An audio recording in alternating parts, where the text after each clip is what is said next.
Okay, I'm going live. I don't want to go live. I'm just trying to tell a story and that I would just upload to my page. So I apologize. I'm not really going to pay attention to the chat because I should be working right now, but I just thought I'm going to go ahead and tell this story. So it is what 2026 right now, June something, 18th maybe. Um, I'm 54 and this story takes place in 1990. It's my first time. My first time what? My first time. The big first time. So I'm not gonna give away anybody's name. Um, but it's actually a fun story, and it was meaningful. Um, I don't think anybody walked away with regrets, it was somewhat. I'm living in Banff. I'm 18 years old. Um, Never really had a girlfriend in high school. Moved around a lot as a kid, so I had friends that were girls, and I had girls that weren't, but they were annoying. Um, and it just didn't work out. I mean, in grade 6, I went to 6 different schools. Finally, in grade 9, my mom kicked me out, went to live with my dad, and, yeah, I never really got caught up in romantic stuff. I played hockey, played soccer, enjoyed time with my friends. I also worked. So there wasn't a lot of time for that. Thank goodness, I didn't get caught up in that. And so never got anybody pregnant, unlike a lot of buddies and things, and just all the problems that came up. I grew up with a single mom for the most part, so I think that kind of influenced how I approached life a bit. So I'm living in Banff, and there's a new girl at the hotel I'm working at, and a beautiful girl, like just out of my league, you know. And I should post a picture of myself because I obviously was a lot younger, and had all my hair and good shape and stuff. So, but she was just gorgeous. And I never approached her. I was a bellman, and I think she was a chambermaid and then a waitress as well.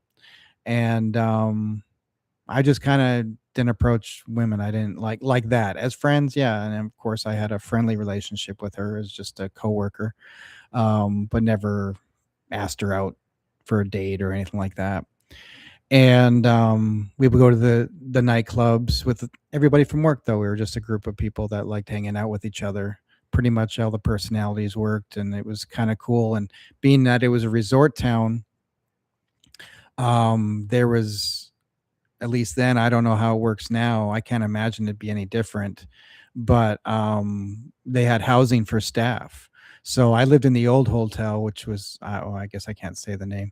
Um, but I think it was 4 stories, and I paid like 60 cents a day. And it was a hotel room. You could put a hot plate in there, had your own bathroom. I mean, you can go find your own, rent a house with a bunch of people, things like that. People did that, but they had the staff housing available.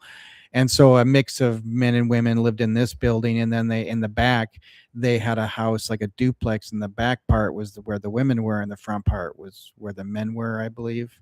So it was like front house and back house. So they had all this, places for us to. I think in the houses though, you pretty much everybody had a shared room, so you had two single beds. Where my room, I had a queen to myself.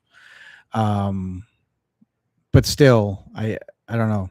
So anyway, and then in Banff, they just had their first murder, which is unfortunate. But this plays into what happened. So it was a cab driver, a girl, and it was just kind of crazy. Because nothing like that had ever happened. Interesting story. On a side note, they did catch the killer. I think it might have been a decade later or something like that. Some RCMP undercover guy was like living with the dude, and one night he just kind of talked about it. So, pretty interesting story. But anyway, so everyone's a little on edge. Well, I wasn't, but a lot of people were. I came from a big city, and I mean, murders happen. But in a town like Banff, just a tourist town, which it's never happened. I guess that's shocking. So we had gone out, and We were at, I think the place was called the Silver City on Banff Avenue. I think it was like a place kind of downstairs, and we were all just drinking and stuff like that, and dancing, and having a good time. Um, Man, you could lose your whole paycheck drinking in one day just because it was so expensive. Um, like right now, the prices that we pay in the bar now is what I was paying back in 1990, 89. So, anyway, that's irrelevant. We were, I don't know, it was like close to closing. It must have been close to closing or something like that. And this girl, she came up to me, and she's like, I think I was sitting at a table with some buddies, and we were just talking, and then she said, "Hey, would you um would you like to walk me home, Jim?"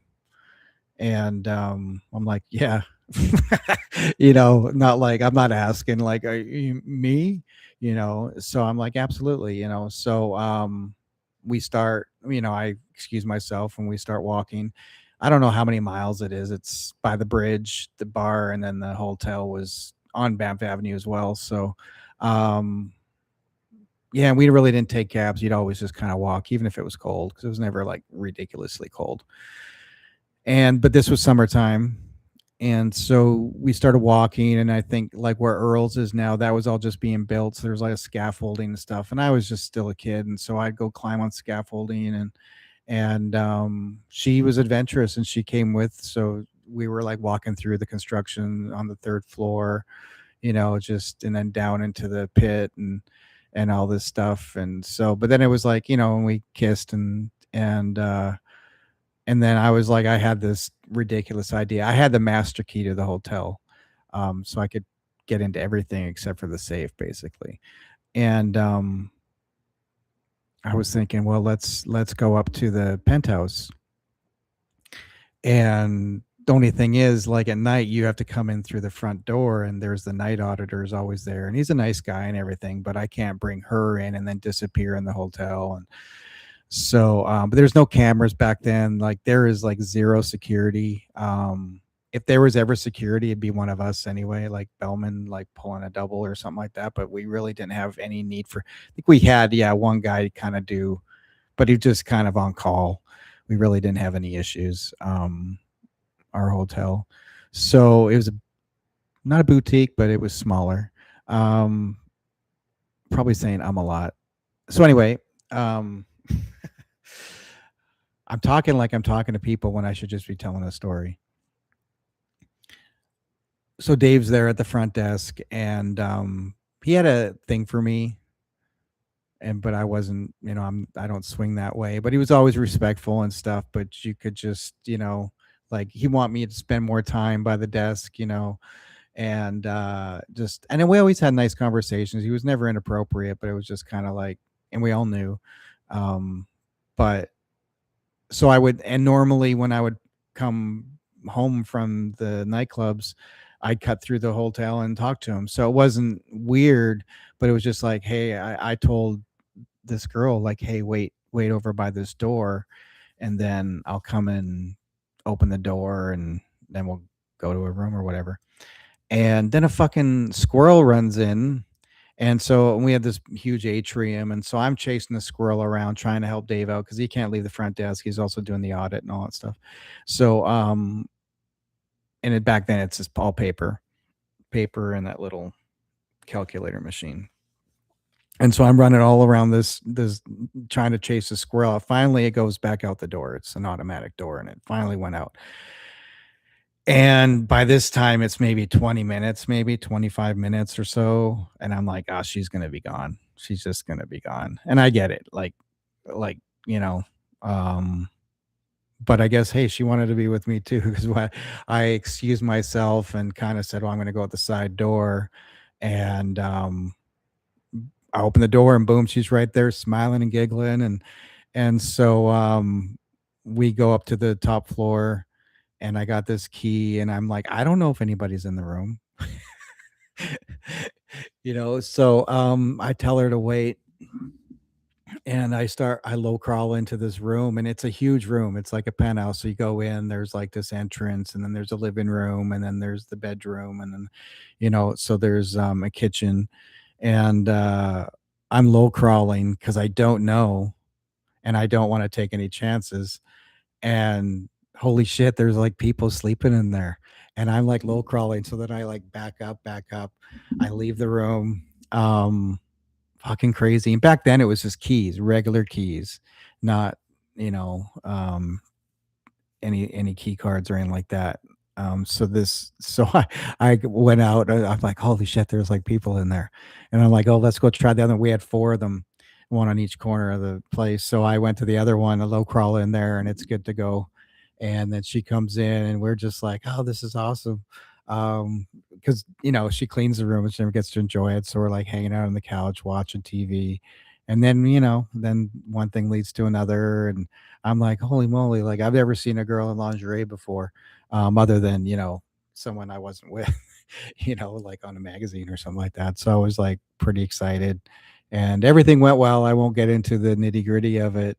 But we stayed there for a while and we just kind of, after things were, just kind of settled and relaxed and enjoyed each other's company. And there was no rush to leave. It was the middle of the night. And then I just felt like we had to go clean the room. So we changed the sheets and everything like that and made the bed and made it like it was new. So not that we made a real mess or anything like that, but it was neat. And then we went back. She went to their back house. I went back to the old hotel, and then yeah, that was my first time. But it was kind of it was fun, and it didn't even matter if it happened. Like it wasn't planned. It was kind of just the energy and the fact that she waited all that time while I was dealing with a squirrel and the front desk guy and just trying to act natural and not cause suspicion.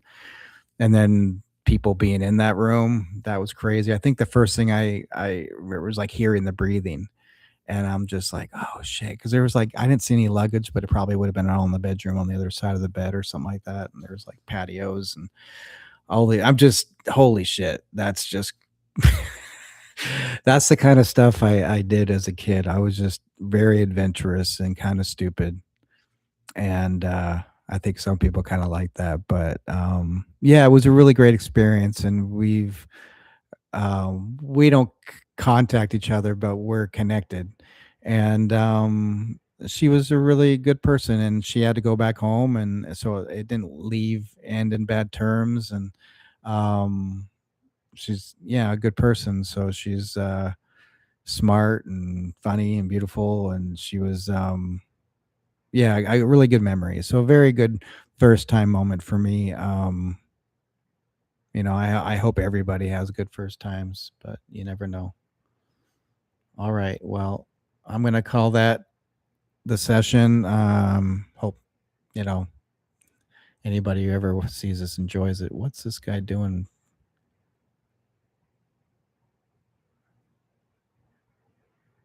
All right. Have a good day. Bye.